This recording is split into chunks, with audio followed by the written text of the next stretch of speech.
大家好，歡迎收睇 A&D Channel。今日就同大家介紹一位喺日本政壇創下歷史紀錄嘅女性高市早苗。佢係日本第一位女性首相，一位充滿堅毅同埋理想嘅政治人物。喺日本嘅政壇裏面，高市早苗唔單止係鐵娘子，更加係愛情劇嘅女主角。佢同丈夫山本拓嘅戀情簡直可以拍成一部政壇愛情全紀錄，保證收視率爆燈啊！高市早苗喺1961年嘅3月7號出生，來自奈良縣。佢並唔係由政治世家出身，佢阿爸係豐田汽車做嘢，母親就係一名警察。咁樣嘅家庭背景令佢從細就培養出獨立而堅強嘅性格。佢畢業於神戶大學，喺1987年佢去咗美國。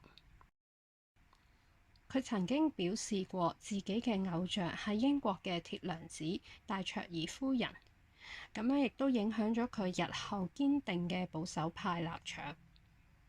感情生活方面呢，高市早苗嘅婚姻故事可以話係非常之戲劇性。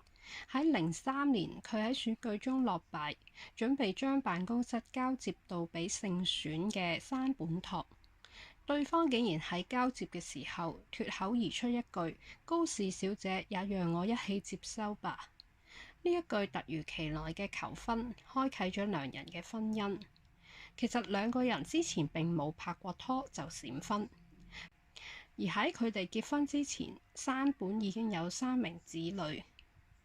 高市亦都坦言話自己唔識煮嘢食，山本拓就話：我有廚師執照，會讓你一輩子吃好吃的東西，嚟打動咗佢，令到高市肯同佢結婚。可惜呢一段婚姻去到2017年，因為政治立場嘅差異而告終。命運但似乎仲有安排。2021年，高市參選自民黨嘅總裁，山本竟然選擇力挺佢，兩人因此復合並且再度結婚。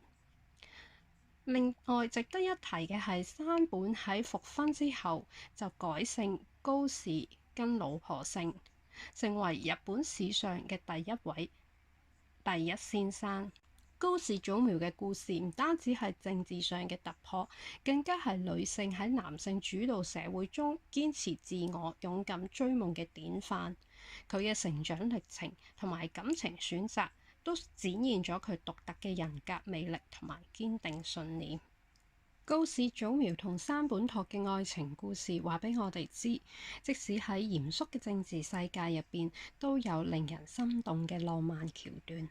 從一句突如其來嘅求婚到分手再復婚，呢一段感情充滿咗戲劇張力，堪稱政壇版愛的迫降。好啦，今日我嘅分享就去到呢度。如果大家鍾意呢一條片，記得臨走前俾個 like 我，留言同埋訂閱我嘅 channel。我哋下一條片再見。